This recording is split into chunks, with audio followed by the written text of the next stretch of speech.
Hello, this is Matthew Boyd from the Staccato School of Defence in Launceston.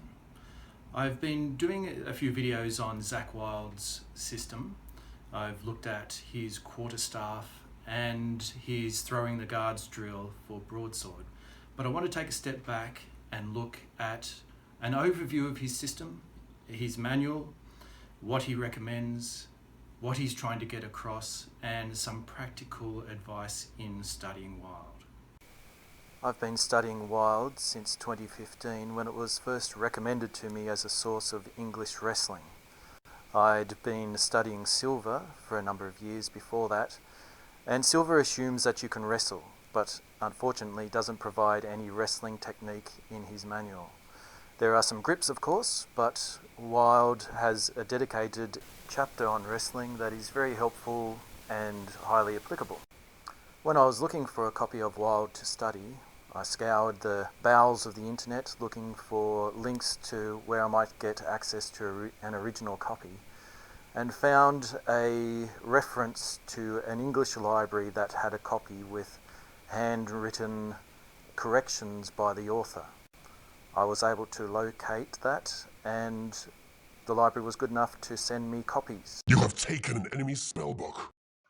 The corrections that Wylde makes, while not groundbreaking, are informative, and one thing we can say for sure is that he had beautiful penmanship.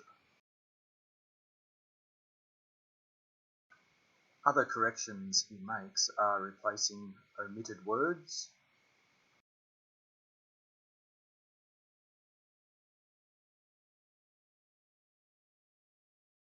correcting grammatical errors, and altering the printer's spelling of long to lunge, and the spelling of par to parry, and parring to parrying.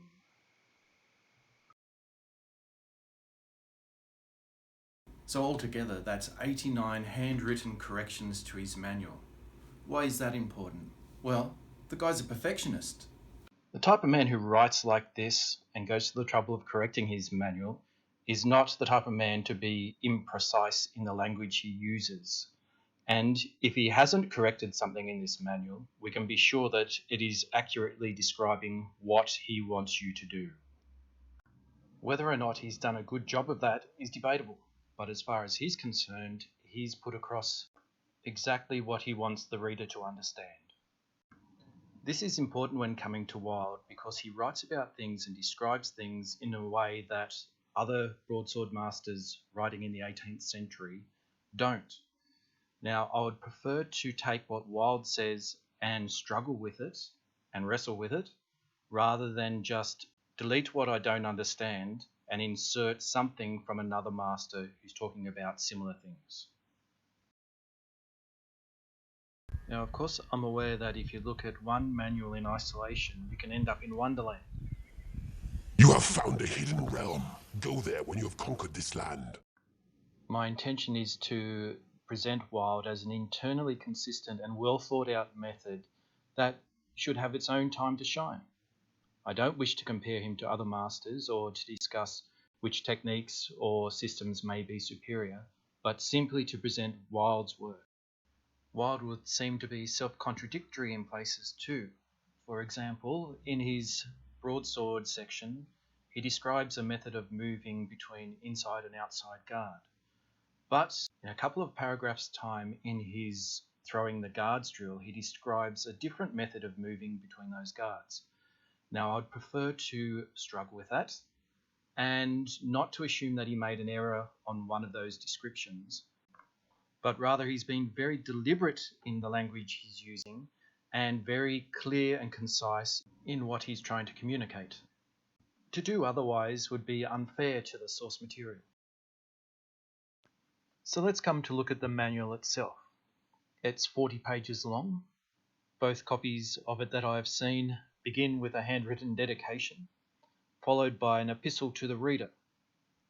He then goes on to a statement of principles, then to the weapons themselves: smallsword, broadsword, quarterstaff, and wrestling. The dedications that we have one to a Mr. William Marshall of Thedlethorpe, and another to Mr. Elsley, the rector of Ryder.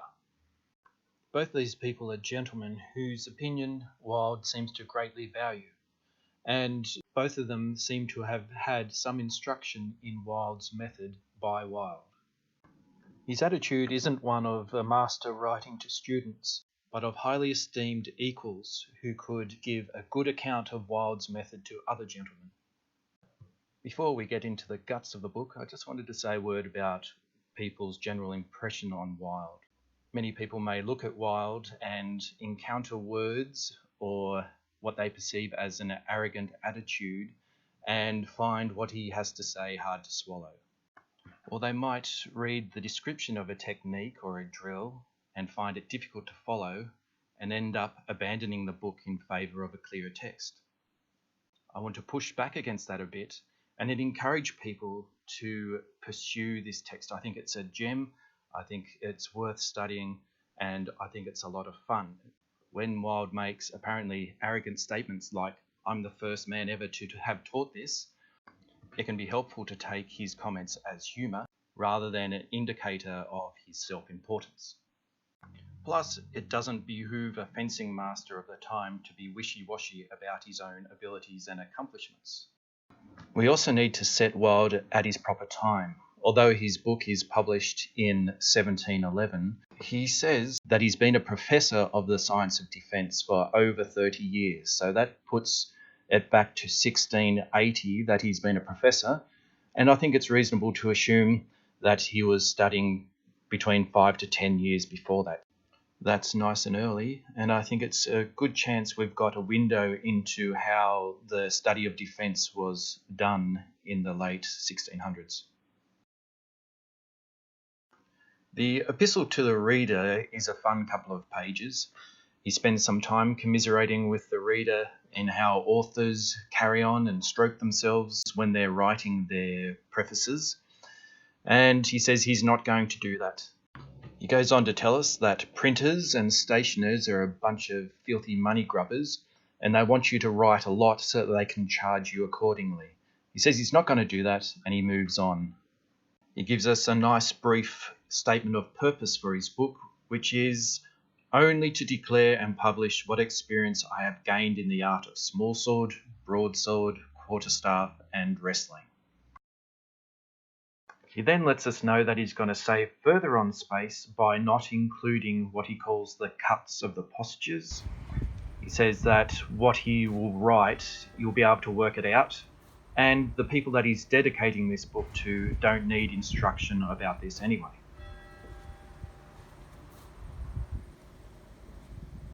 The people that he's dedicating this book to will be able to give a clear account of whether he's correct or not.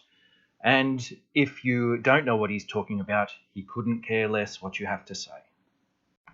He lets us know that the fencing world uses terms of art which are quite esoteric, and that he's going to explain what these mean so that the reader will be able to perfectly understand what he's trying to convey. He lets us know that rapier and smallsword are the same thing, and according to some historians has its origin with the Spaniards or the Italians or the French, but he doesn't know where it comes from other than it's come from some other place. He says that the practice of it has now become so widespread throughout Christendom that all nations make a wonderful improvement of the art, and it's grown near to perfection in his opinion. The metropolis of London being the epicentre of smallsword excellence. Backsword or broadsword are particularly British, and he puts quarterstaff and wrestling in that category as well as being particularly British, or that the style that he is going to be presenting to us is entirely British in character. He then lets us know that smallsword, broadsword, quarterstaff and wrestling are all excellent things to learn and should be understood by anyone studying defence. This is part of the reason I like Wylde's book so much, because as a foundation for a martial student, we've got a thrust-focused weapon, a cut-focused weapon, a two-handed weapon, and unarmed. I think that's excellent.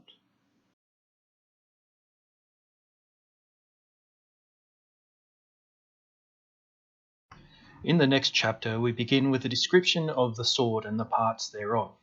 how to hold it, and then he goes on to the 9 principal observations.